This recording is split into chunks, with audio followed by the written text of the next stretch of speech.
So we're looking at tempo, and it's pretty obvious that these match these. To play in a slow tempo is adagio, at an easy walking pace is andante, at a moderate speed is moderato, fast and lively is allegro. If you didn't notice, this is also going from slow to fast. If you just want a real quick answer to this question, then just look at this one here. The bottom number, 4 here, all refers to simple. And when it's 8, it refers to compound, which means complex. The top number should be pretty self-explanatory. 2 for duple, 3 for triple, 4 for quadruple. And this one here, I'm not going to explain in this part. To understand it a bit more, I'm going to go over here. I'll just change my pen. So if we had 3, 4, what we're saying is the top number is how many beats are in every bar, and a bar is one of those lengths. So that's a bar. And the bottom number is saying what type of beats. So we have a 4, which stands for a quarter note, and it looks like that, which you might know as a crotchet. Shouldn't have a tail. So there should be 3 crotchets in every bar, or something equivalent to 3 crotchets, which might be rests or quavers, could be a lot of different things. In the other case of the 6/8 one, I'll just draw that here. It's the same type of thing. 6 means how many beats, so there's 6 beats, but the beats are now 8th notes. So an 8th note would have the little tail, like so, and they can also be joined with a bar. So if we go 1, 2, 3, that's joined with a bar, so that's 3, and then another 3. So you can see there's 6 quavers in that bar. This is called compound duple. Where does the duple come from? It's a good question, I'm glad you asked. When you're writing compound duple, you have to pretend there's an imaginary line down the middle of this bar, and there needs to be 3 beats on that side and 3 beats on that side. And you can see that 3 beats would equal a dotted crotchet. So there should be a dotted crotchet on each side of the imaginary middle of the bar. And so that's where you get the duple from, because there is 2 dotted crotchet beats in every bar. So 2 meaning duple, and this is all pretty complex. So instead of saying complex duple, they say compound duple.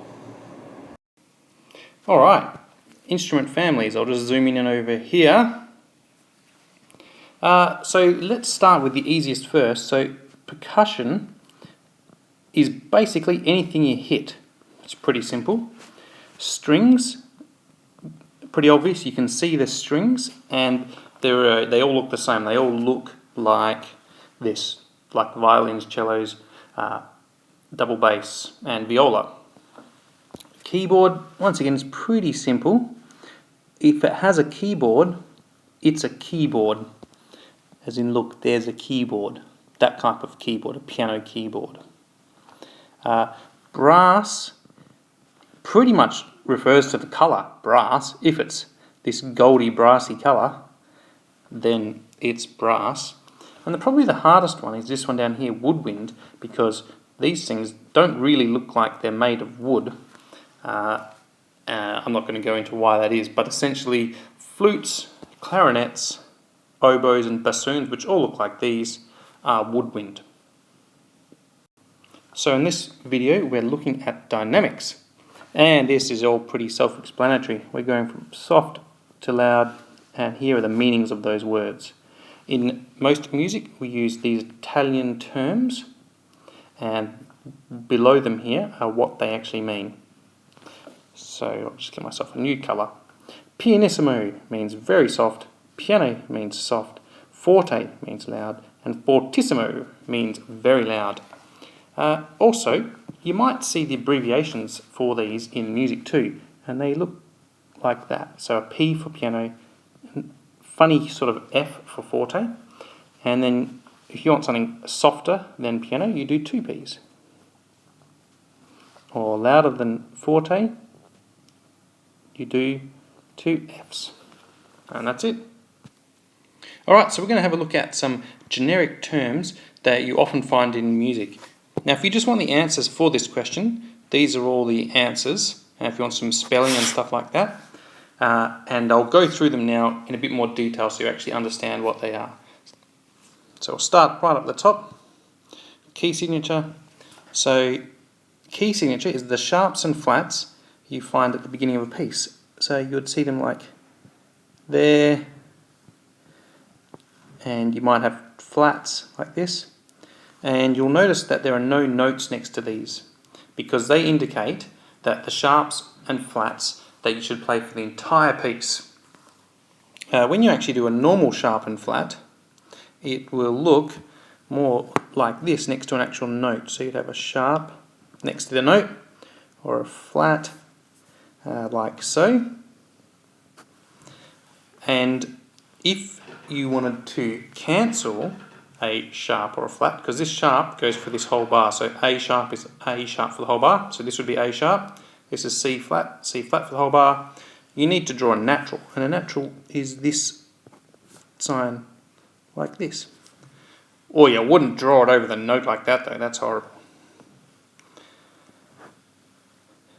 Zoom down, slur and a tie. So these two notes are the same pitch, both A, and they're joined with a curved line, and this is a tie. These two notes are different pitch and joined with a curved line, and that's a slur. So that's a tie, and this one is a slur. The slur means to play smoothly, and the tie means to join up. So this is worth 1 beat, this is worth 1 beat, so when you tie them together it's worth 2 beats. And so you play this note for 2 beats.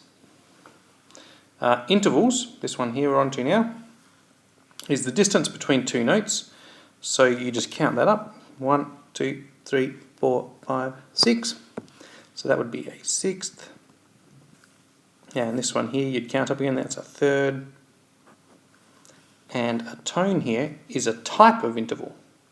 So if I went across here, you can see my semitones, which is the smallest distance between 2 notes. So it goes from there to there, to there, to there, to there. And a tone is 2 semitones. So from 1 to 2 is a semitone, 2 to 3 is a semitone.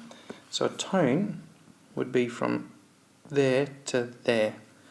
And it doesn't matter if it's black or white, so it's always 2 semitones. So there to there is a tone, or let's go from a black to a white, that's a tone, 2 semitones. What have we got? A triad.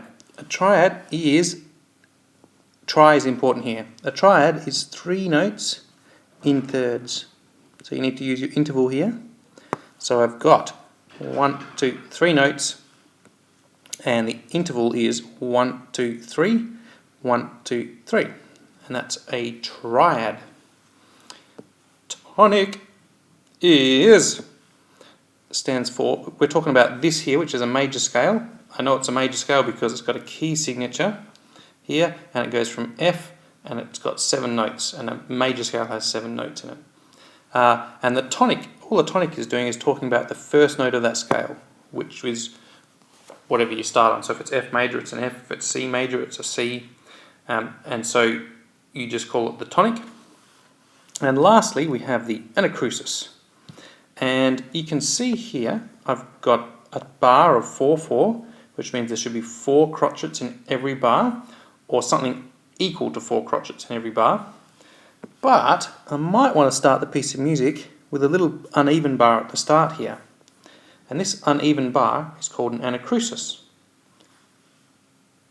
And that would be it for this lesson.